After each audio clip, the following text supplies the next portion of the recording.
বিশ্বের উষ্ণতম জানুয়ারির রেকর্ড করেছে ২০২৫ সালের জানুয়ারি মাস। বিজ্ঞানীরা পূর্বাভাস দিয়েছিল এল নিনার প্রভাবে এই বছরের তাপমাত্রা স্বাভাবিকের চেয়ে কম হবে, তবে তা ভুল প্রমাণ করেছে জানুয়ারির রেকর্ড উষ্ণতা। জীবাশ্ম জ্বালানি পোড়ানো সহ গ্রহ উত্তপ্তকারী গ্যাস নির্গমনে বাড়ছে তাপমাত্রা। জলবায়ু পরিবর্তনের কারণে এমনভাবে বৈশ্বিক তাপমাত্রা বেড়েছে যা মানুষ আগে কখনো অনুভব করেনি। ২০২৫ সালে পৃথিবীর উষ্ণতম জানুয়ারি মাস দেখেছে বিশ্ববাসী। সে সময় গড় বৈশ্বিক তাপমাত্রা রেকর্ড করা হয়েছে প্রাক শিল্পযুগের গড় তাপমাত্রার চেয়ে ১.৭৫ ডিগ্রি সেলসিয়াসের বেশি। বিশ্বের বিভিন্ন দেশে আবহাওয়া প্রতিবেদন বিশ্লেষণ করে এ পরিসংখ্যান দিয়েছে ইউরোপের জলবায়ু পর্যবেক্ষণকারী সংস্থা Copernicus climate change service C3S।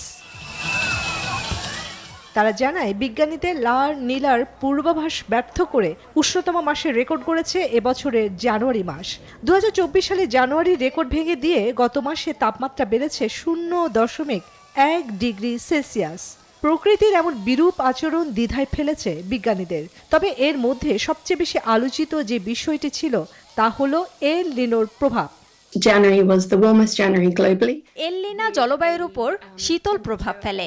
যখন গ্রীষ্মমণ্ডলীয় প্রশান্ত মহাসাগর থেকে বেরিয়ে অন্যান্য সমুদ্র অঞ্চলের দিকে তাকাবেন, তখন দেখতে পাবেন বেশিরভাগ সাগর অববাহিকায় তাপমাত্রা এখনও রেকর্ড উচ্চতায় রয়েছে।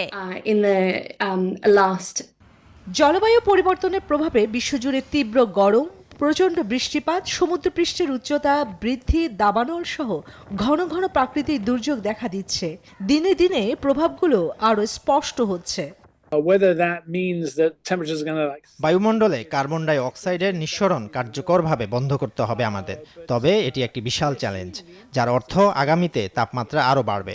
জলবায়ু পরিবর্তনের নেতিবাচক প্রভাবগুলো আরও চরম হবে। বিশ্বের অধিকাংশ গবেষক আশা করছেন শীতল আবহাওয়া চক্র এল নিনার প্রভাবে ২০২৩-২৪ সালের তুলনায় ২০২৫ সালে কিছুটা শীতল হবে। তবে গত জানুয়ারি মাসে উষ্ণতার তথ্য ভিন্ন বার্তা দিচ্ছে।